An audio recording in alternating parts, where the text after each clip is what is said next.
How's it going, my Saab friends? My name is Gary and this is my channel Weakest of Weeks. If you're a first time viewer, I appreciate you clicking on the video and definitely consider subscribing. Today's video is going to be a little bit different, change of scenery, not so much as far as the space here, still confined to the four walls of my garage, but today, if you notice behind me, we're working on not my laser red 9.3 Aero back there, but we actually have a viewer's car that we're going to be upgrading today, so let's go ahead and get started.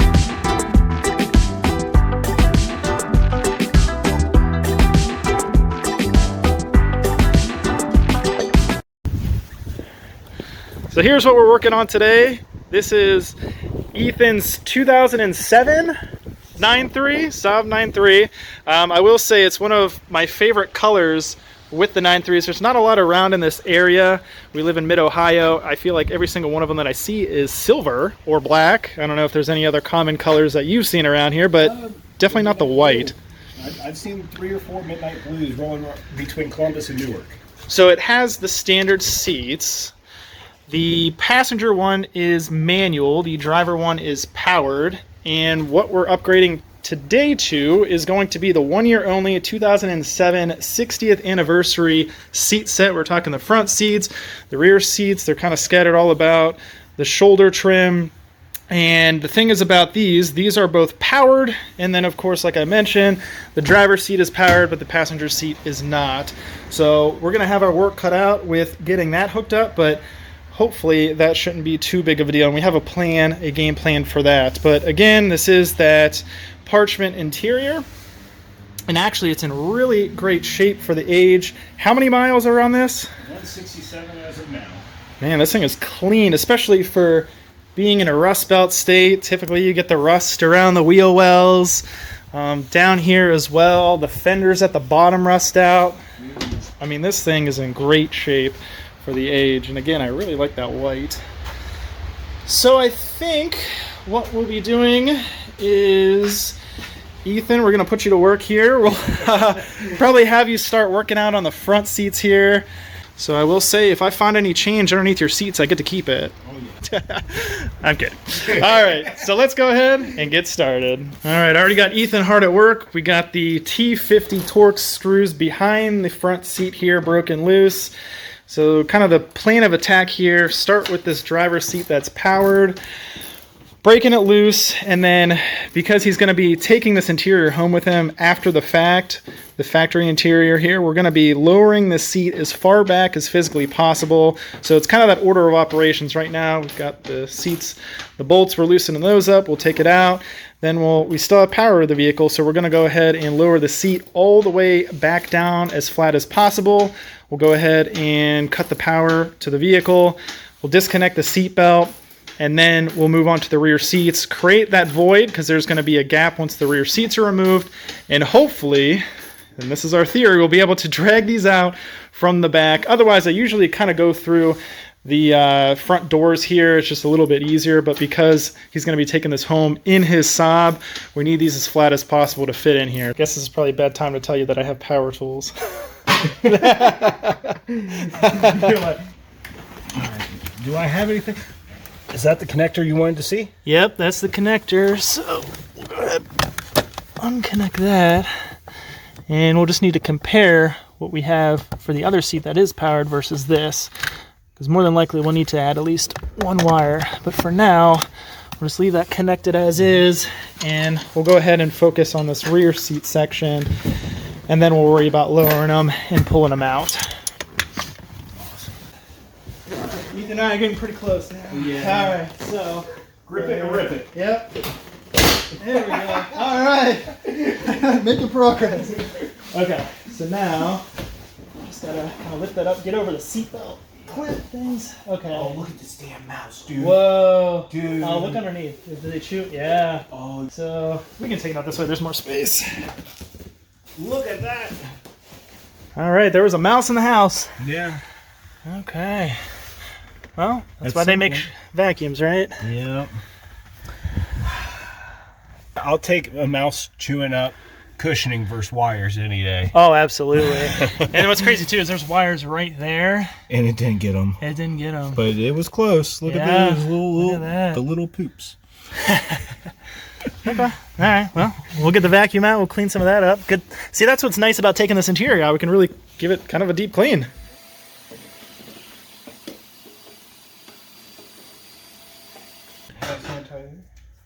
Heck of a lot better.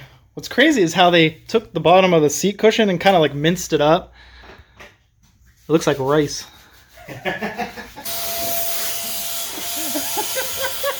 Oh, it's still going in there?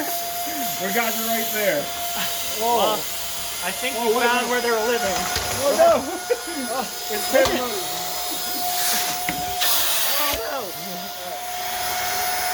Oh my god. It's about right in there. Look at this. Whoa! Look at that. Wow. Holy crap. All right. Shocked that it was that much. Man. Well, I think you found their home. Yeah, totally did. I mean, it's good that they're not in there. Yeah. They've been evicted. I might stomp on it. Yeah, he brought up a really good question. How does mice even make their way into this car when it's all sealed up? Like, I don't know what point of entry outside of maybe something with the HVAC system. Yeah. But you think there'd be kind of like remnants. There'd be like a trail of some sort. Because one common issue is where it pulls fresh air. And it might be worth checking at some point where the cabin air filter is, pull some of this stuff up and see if they and kind of see, yeah. But outside of that, I'm not sure. I have no idea.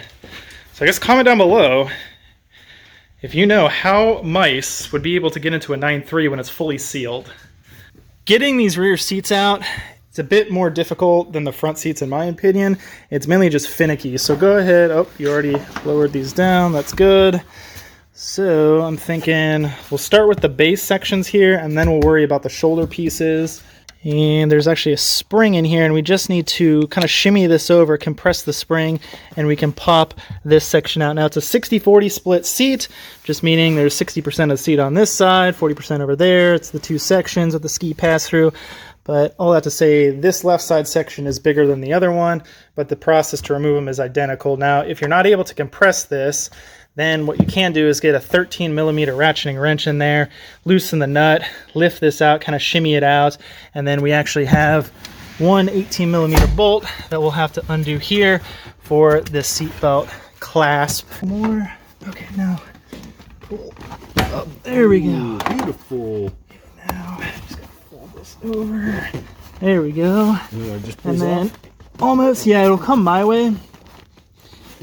In theory, yeah, it'll come out there, and then before we get too far, we gotta undo that clasp down there. That's right.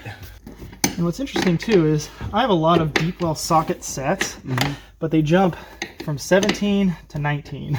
Yeah, dude. I don't have a lot in 18. I just have this ratcheting wrench. Why do they do that? I don't know. Yeah, they just want to screw us over.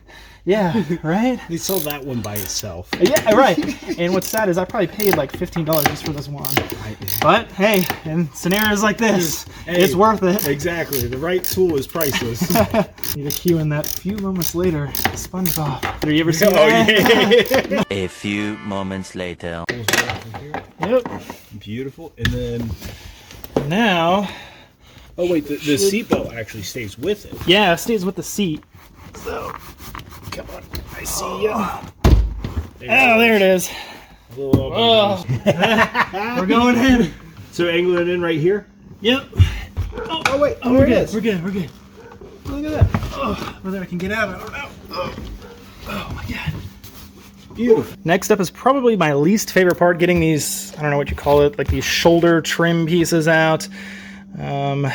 So plane of attack. So there's the metal. If you look at the bottom, there's like this metal clip.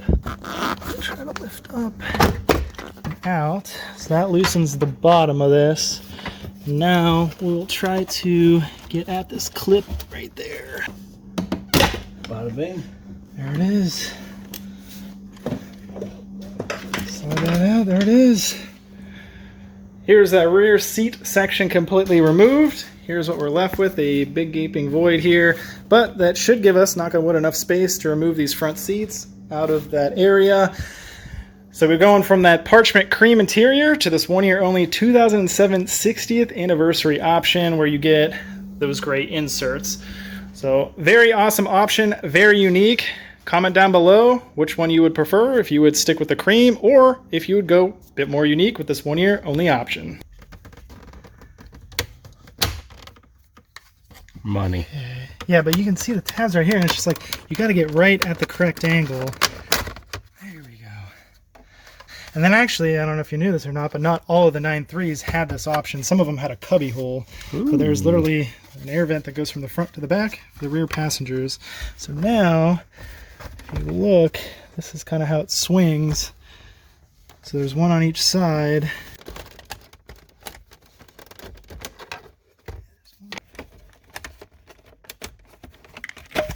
There it is. Sweet. Still pretty clean. All right. Yeah, actually, this is really clean for what it is. So before we fully are able to remove these seats, we got to remove the seat belt buckles. And we have an E14 external Torx. There's one of these on each end. Because we're putting 2007 seats in a 2007, we don't need to swap out that sensor underneath here. Oh, now, man. Some people, if they had, and I don't know the years, if it's like 03 to 06, used a different style connector or sensor. But what happens is if you try to put 07 seats in a 2003 to, I think, 2006, then you have to tear this up, take off the upholstery, swap that sensor, put the upholstery on. I mean, it's a whole ordeal. So very lucky. 07 seats going in your 07. Instead of the positive.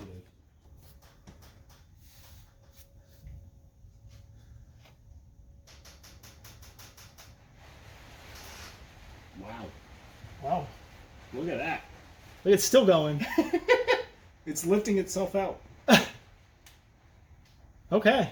All right, that's impressive. I wasn't expecting that. I did not realize it went down that far. There it is. Now you should be able to wiggle that loose. So there it is. And then, yeah, the yellow goes to the seat itself, so that's good. So that's all disconnected. So now we just have to shimmy it out. Yeah, I was going to say, you might need to get out of there. You'll be one with the interior permanently. That actually worked out really well. You say that now.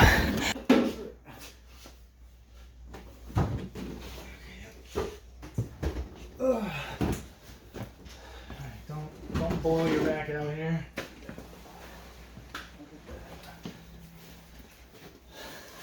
That might be the best way to store them. That is straight up and down. Wait. Okay, so it really does have a comfortable bed.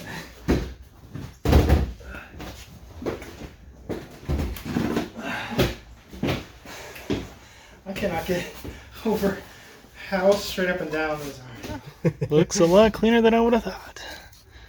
Yeah. What do you think? It's that open concept Saab. It is the passenger side. It's missing that one. Yeah, look at that. I think that's it, right? Yeah, that's what it looks like. Crazy. So we should be able to finish depinning this and basically connect that into the back side of this factory connector. This lower section all removes.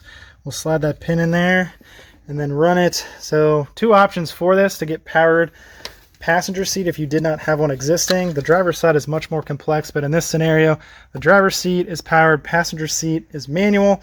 So we're adding that additional power wire. So we can either take that power wire, go all the way underneath this center console and tap into this factory driver's side powered version of the seat, or what we're going to be doing today is kind of going that easier route. We're doing the same exact method, but instead of going all the way to the driver's side, we're going to tap into this factory 12 volt source. 12 volt source. And how we're going to do that is remove this Torx bolt, remove the side covers for the center console. That'll give us access to the wires. So we'll use the least amount of connections and the least amount of wires to achieve a powered passenger seat. Now we're loosening up that T20 Torx to get the side plate trim pieces off of the center console. Lower it down. Okay, and now you'll pull it back kind of towards where I'm at. Oh, down to, okay. Back and down. Up to the side. So now you can see, yeah, you can see Wow. kind of the inner workings, and then like the HVAC box is up here, and you got the different blend doors and stuff. But this is the rear HVAC option. This is the ductwork that goes all the way back down, squeezes through, and then comes out this back vent here. And we need to remove this piece as well. So this one down and forward. Look at that. So that gives us access. You have the e-brake assembly, and then the wires for cigarette lighter right in here. So we have this connector. This is, I guess you would call the male portion that's in the car that we need to swap the pins out. Little trial and error, but basically what you need to do if you have this connector, take this purple piece and push it over to the side, and then get yourself some trim removal tools. Got these from Amazon. And then really need to make sure, if you notice the pink section there and these empty holes, it's perfectly kind of lined through there. So it's unlocked. When this is locked, the pink section will be over and it'll lock these pins in. No matter what you do, you're not going to release them. So now we take this trim removal tool.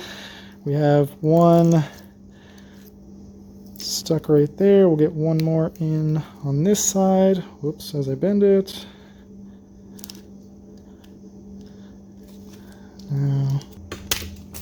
There it is. So this red pin is the one we'll transfer over and clip directly into that factory harness underneath the seat. Here's that wire that we just pulled from that other powered seat harness, the one we're going to be adding into here. But more importantly, where we need to connect it to is this 12-volt cigarette lighter. We'll unclip this. Should just be able to pull it down like such. And then once we have this wire tie out of the way, we'll have plenty of slack to swing it over, cut it, and add this new wire in. There we go. Magic. Yeah, see, it's like a little Christmas tree thing. You just gotta push those in. So there's one more connector up in there. Undo. So now we have plenty of slack to tap into here. That's nice and sharp too if you need another one. Oh, thanks. Gosh, everything's so sticky. Gosh, that's such a horrible feeling. Like, you got any gloves? Oh no. Yeah, that. Oh, that's horrible. That's Here, the worst.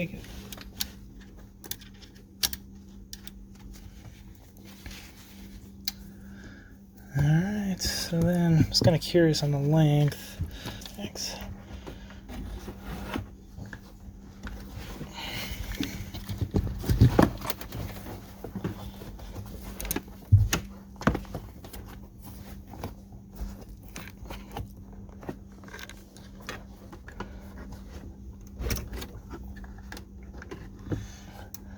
That's actually a pretty solid length. Yeah, it really is.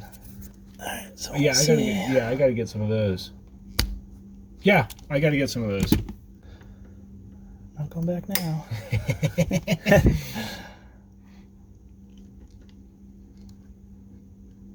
Yeah, that's too cool. Yeah, and actually I think I got these at Walmart. Yeah. But I'm sure Harbor Freight has them, yeah? Yeah, yeah.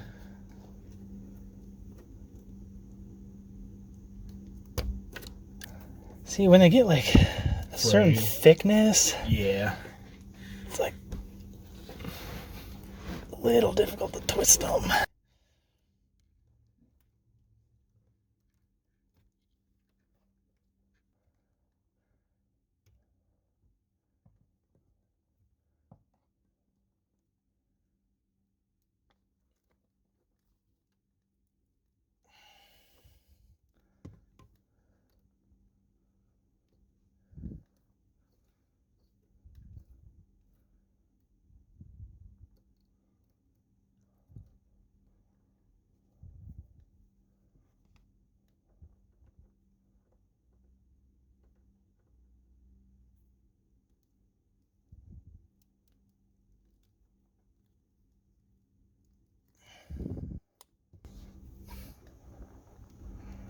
I believe so. They're solder sleeves.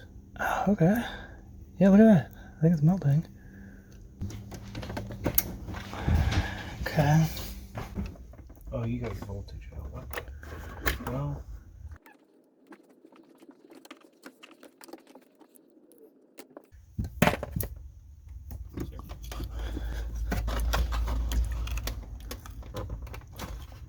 There it is. There it is. Okay. Better than factory. Now we have that additional power wire routed. We just need to tap into this pin here. So to do that on this connector, we need to push this plastic kind of locking tab over. And actually first, before we do that, let's take off this back piece. So there's just a tab up there, pops off, then you have better access to the pins. Now we can go ahead and shift over that kind of purple pink piece right there. We'll line up where we need to add that additional power wire, which is right there. Unfortunately, I don't see any indication of what pin that is, but just take a screenshot of that, and if you're adding power, it's this bigger block right there, and it's the only ones with the bigger wires. So we just need to go directly next to this black wire, and we need to move over this locking tab piece a little bit more, and make sure we get the correct orientation, push it in, and then we should hear a small lock. There we go. Now we can route that to the side. We'll get tape on that, maybe.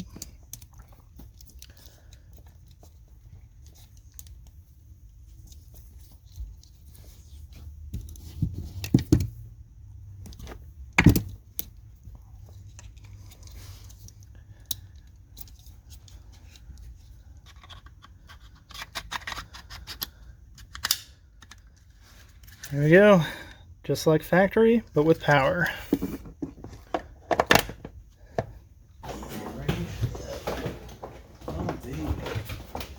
There we go, look at that. There we go. I guess I just wasn't being forceful enough. I was being too delicate. She's being stubborn. Yeah, stubborn girl. Okay. Nice. Okay. Lower it down. You know what? Like it's easy enough. Yeah. Why try to waste more effort trying to avoid it and just do it? Wowee, Saab. Look at you go, Saab. Yeah, the carpet is pretty clean in this thing, too.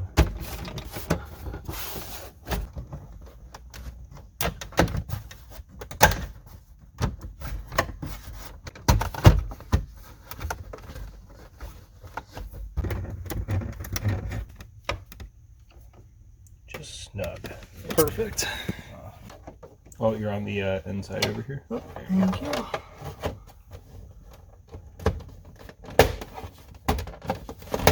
That's it. Wow.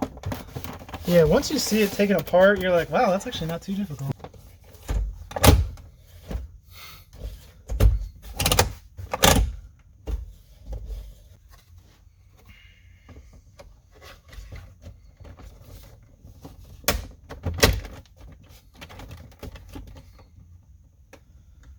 Sweet. Third time. You don't need to know that. Come back. There it is. There. Okay. Nice. Okay, you can lower it.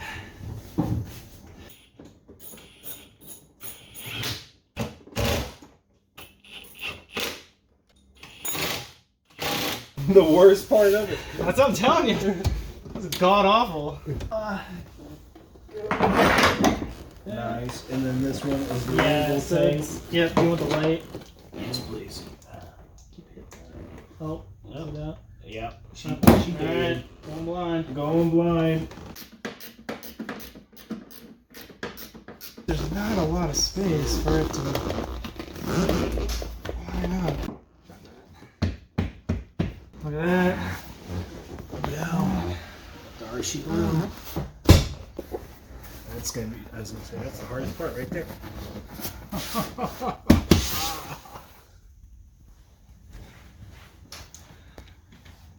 All put back together.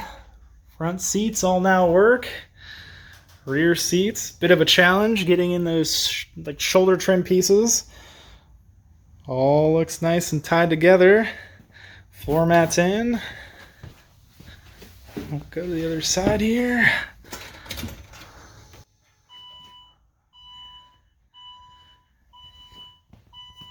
And yep, the power function all works.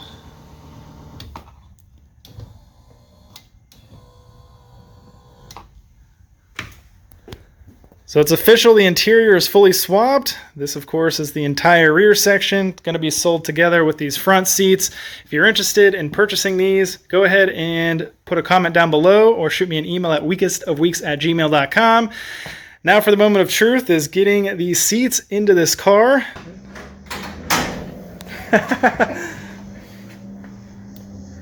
Never would I have imagined to get another full interior in a Saab 9.3. Yeah, that is the full original interior to this car.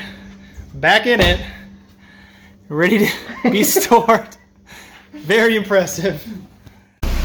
So that is officially a wrap on today's video of upgrading the interior on this 2007 9.3 and putting a 1-year only 2007 60th anniversary interior into it. What do you think, Ethan? Phenomenal. Yeah, I agree. Comment down below what you think. And if you have any questions, comments, concerns, drop a comment down below. I appreciate you watching, and I'll catch you friends on the next one.